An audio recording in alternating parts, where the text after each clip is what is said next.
What's good, YouTube? It's Mr. Cashflow back today with another video. Most of you guys are having issues with creating your CPN number, so today I'm going to be teaching you how to create a CPN number the right way. If you do not do this correctly, you could risk a lot of things in life that you don't want to risk. The point is to gain things. It's not to lose.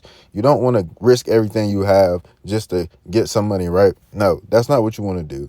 You want to take calculated, effective routes to get rich. You want to make sure that everything that you do going to help you and benefit you in the future.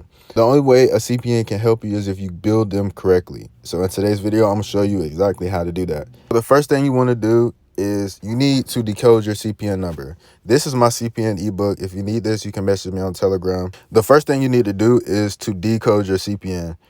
The way you do this is by going to Steve Moore's SSN, and this chart is what's going to pull up. The way that you build a CPN number correctly is by going to the state and year decoder right here and putting in the information. If you're doing your CPN, put your birth date. If you're doing a CPN built for somebody else, put their birth date. What this step is doing is making sure that your CPN is age appropriate. So let's say you were born in 1990 in Florida. It's going to populate these numbers right here. And this is where you want to start with building your CPN number. The last four numbers are going to be randomized. This is how you make sure that your CPN is age appropriate, but this is not the only step. You also have to go and skip trace your CPN. So many people skip this step, and this is probably the most or one of the most important parts of the whole process. You have to make sure that your CPN number is not used by anybody else. This is how people get in trouble. This is how people get locked up for fraud, and it's by not paying attention and not skip tracing their CPNs.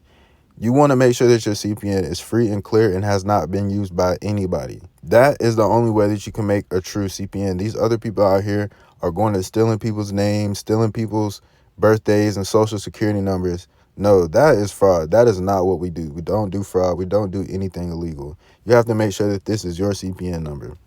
The way you do that is by putting the number in here. So let's say that this is what your number was, and you would make it something like this. Now, obviously, this looks a little bit too fake because it's just too many 5/8s, and, just make it look realistic. Something like that, right? What you would do, you would just pay $20 per number, and you would skip trace the number. Once the report comes back, it will tell you if the CPN number is free to use or if it has been used already. You only want to make sure that you use numbers that are free to use, meaning that nobody ever has used them before. I cannot state that enough. Make sure that your CPN has never been used by somebody else before. Once you find and create your CPN number, now you need to attach your CPN number to yourself. The way that you do this is by going to sites that have pre-approved credit cards and putting your information in.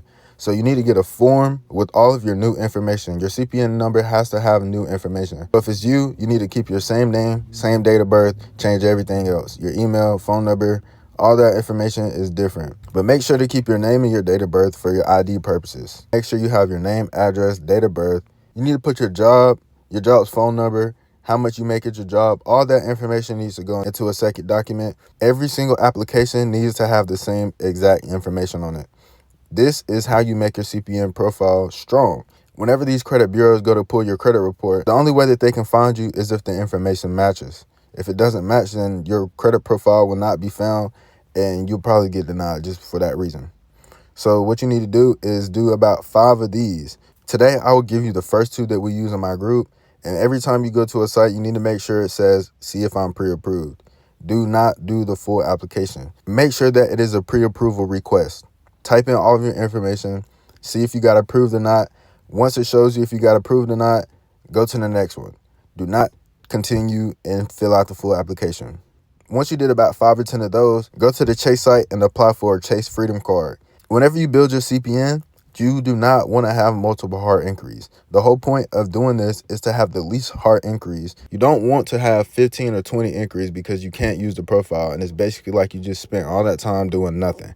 What you need to do is have 1 or 2 max. You don't want to have more than 2 hard inquiries. If you have 2 hard inquiries, once you apply for 1 thing or 2 things, then it's going to be at 5. And once it gets to 5 or 6, then you're going to get denied for everything. So try to keep it at 0, 1, or 2.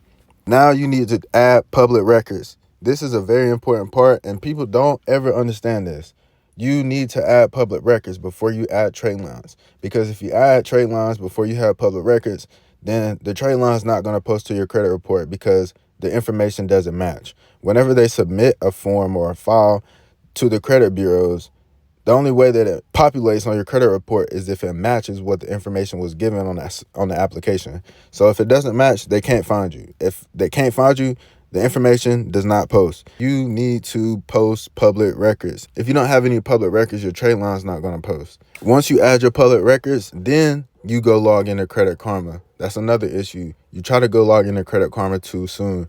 You need to wait. Make sure your public records is populated. Make sure that your CPN is strong in the database. The way that you can judge is by looking at your emails to see how many emails you have.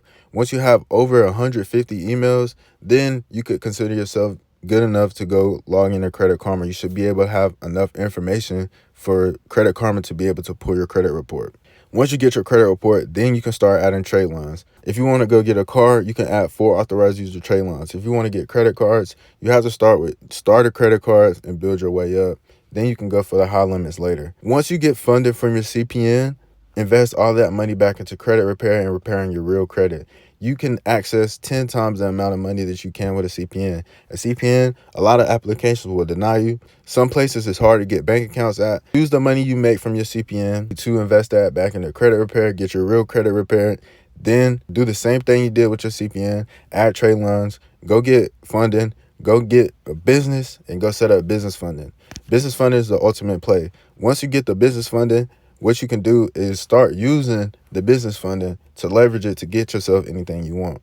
You have to become savvy with credit. You don't want to be somebody who gets credit and then just spends it and doesn't pay the people back, because the money is in paying people back because it's unlimited source of income.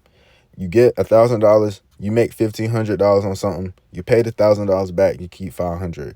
You do that over and over and over again. And that's the real game. If you need help with this, right now I'm having a half-off sale on my CPN Mentorship Class. If you want access to this, you need to act now because I'm only letting 5 people into my mentorship class. If you want to learn how to do this, message me the word CPN Mentorship Class on Instagram or Telegram to get started.